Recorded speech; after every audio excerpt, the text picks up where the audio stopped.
Here's the best way to create a curved line. We're going to use our trimmer inverted to punch a line in, and I'm going to stretch the skin up higher like this.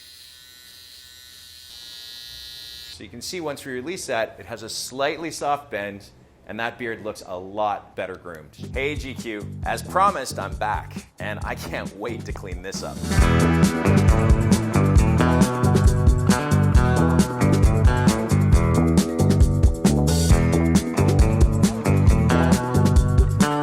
Let's recap. About a month ago, I shaved off a beard that I've had for almost 10 years. If you haven't seen that video, go check it out. So you'll probably notice a few changes from the last video because after you cut off a great big beard, your face shape changes substantially. What we're gonna do now is we're gonna grow our beard back, and I've been doing this just without touching it at all. I haven't shaved, I haven't shaped, I haven't done anything. I've just let it grow for 4 weeks. Now, normally I wouldn't recommend people doing that. Sometime around the 2-week mark is probably when you want to start creating a little bit of a shape. But I wanted to leave it so that I could show you guys the dramatic impact that it makes. Some of the things you're going to experience in the first 4 weeks: itchiness, disheveledness. You're probably going to want to try to use beard oil. Don't. You're probably going to outline it too quick. And you're probably going to start taking clippers and guards to it. Don't do any of those things. Just wait. And if you've avoided the temptation to do any of those things, you're probably in good shape for a shape up. For this, what we're going to need is a trimmer. Now remember, a trimmer is about creating edges, so it's very fine teeth and gets all the way down to the skin. An electric shaver or a razor blade of your choice. I like electric shavers because I don't get so many ingrowns on my neck. You are also going to want to have some sort of a soft brush and a finishing balm. In one of my previous videos, I was showing you guys how to trim up a long beard. Now, a lot of the concepts are going to be very similar, but with a long beard, we started by trimming down the interior. At this length, I don't want to remove anything. So we're going to skip to step 2, which is the outline. The outline is just 3 lines. It's the top line, the base line, and the lip line. So let's start with the baseline because it's going to have the highest amount of impact. The baseline of the beard is the line at the bottom that kind of echoes the shape of your jaw. One of the things that happens when we first start growing our beards is that this area keeps growing and gets really, really thick. And if you notice, when I drop my jaw down here, you can still see all of the hair in behind. Seeing the hair in behind is kind of a problem because it softens the look of your jaw, and we want that jaw to look strong. So what we're gonna do is we're gonna bring this line up, and we're gonna make it really nice and clean so that when you put your neckline down, it amplifies the shape of the jaw and gives it a stronger lineation. We're gonna start from the corner of the jaw, and we're gonna make a straight line down to the top of the Adam's apple, just like this.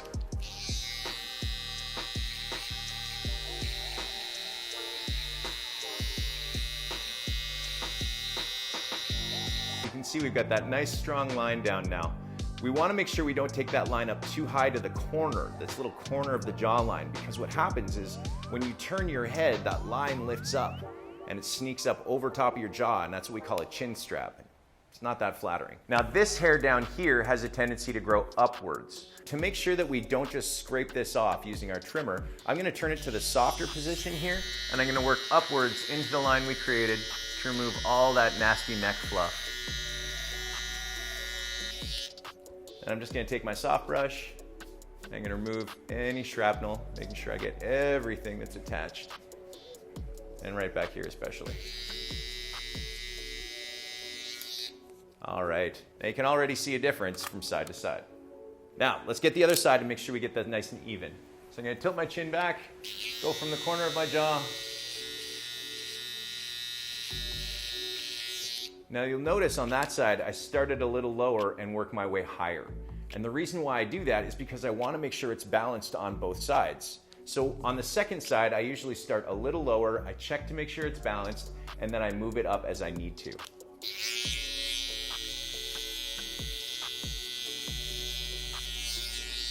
Now the easiest way to make sure the line is straight and clean is just tilt your neck back and have a look. See if there's anything sticking out or any little bump.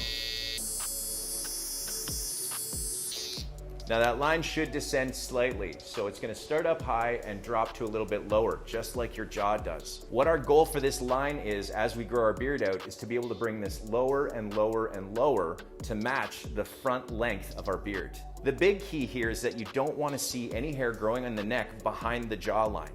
because once we remove that, it creates a stronger, more amplified jaw. The next line we need to work on is our top line. A lot of guys don't pay attention to this, but the top line is how we're going to edge out where the beard interacts with the face. You have two options for this line. You can either make something that is really straight and linear, or you can make something that is slightly curved. And that really depends on your face shape. When you have a narrow face shape, you want to work with something that is a little bit more of a curved line. If you have a fuller face shape, you want to try and keep that square because it gives a slightly leaner appearance. I think I'm going to go with a curved line. Here's the best way to create a curved line. We're going to use our trimmer inverted to punch a line in, and I'm going to stretch the skin up higher like this. By stretching that skin and putting a straight line in, when I relax that skin, it's going to have a slight bend to it.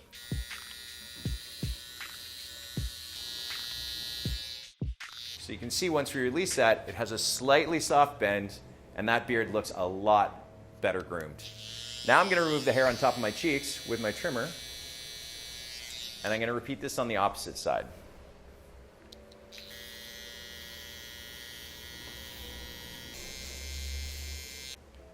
That's looking a lot better already.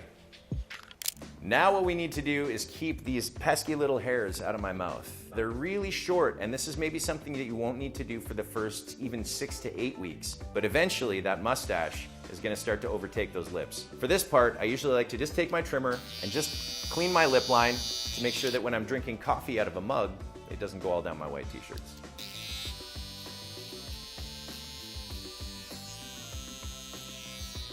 Now the trick to this line is that it's slightly peaked in the center. You don't want to just come in and hammer a straight line across.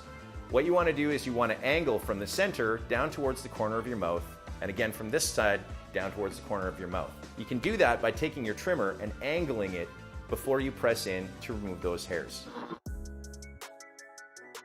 Now we don't need to do much to the interior at this point, and you can see that as far as beards go, it's looking a whole lot better. We're just gonna go over our neck and cheeks using the shaver or using whatever razor that you want to use to remove the hairs. This is just one more element of making it look extra clean and polished. And this is a really good way for you to be able to do the maintenance that this is gonna require for the next few weeks. You really wanna just keep this area clean and free from hairs.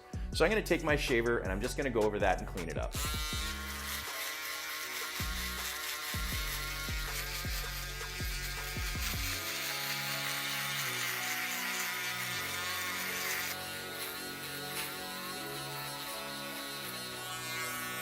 And voila, you've crafted for yourself a fine looking beard. Now if you really want to crisp this up or you want to take this a little sharper, use things like powders or color, go visit your barber. He's going to have great advice on how you're going to be able to make this look sharp on the long term. The last thing you want to do once you've shaved things down to the wood, especially if you've shaved with a straight razor or any kind of a safety razor, is you want to make sure your skincare is on point. For the next little while, you want to make sure that you're using a good moisturizing wash. And for those of you that shave and outline your beard every day, I really suggest using some sort of an aftershave balm. I don't love the idea of using liquid aftershaves when you have facial hair because it tends to dry them out and it actually makes things itchier. But what I like to do is I like to use some sort of a cream aftershave or a cream balm, which is more moisturizing and is better because it actually moisturizes the beard. Also at this point, I would really suggest staying away from beard oil. Beard oil is meant for longer, fuller beards. It's really about conditioning the hair with a little bit of moisture for the skin as well. The more oil you add to it at this point, the more you're gonna increase the likelihood of having oily skin or breakouts. So try and stay away from that. I suggest using some sort of a beard balm just to get rid of those little flyaway guys or the ones that are starting to stick out. So take a little bit of that just to finish. Try and stay away from oil-based ones. I like things that are a little bit more of a wax and a matte finish because I don't like it when my beard looks shiny. And I'm just gonna work that on just to take away any of the little flyaways or the guys that are sticking out and not looking too clean. If you're watching along and you're still not convinced and you don't see the value in growing a beard, let me be the first to tell you, a beard can change your life.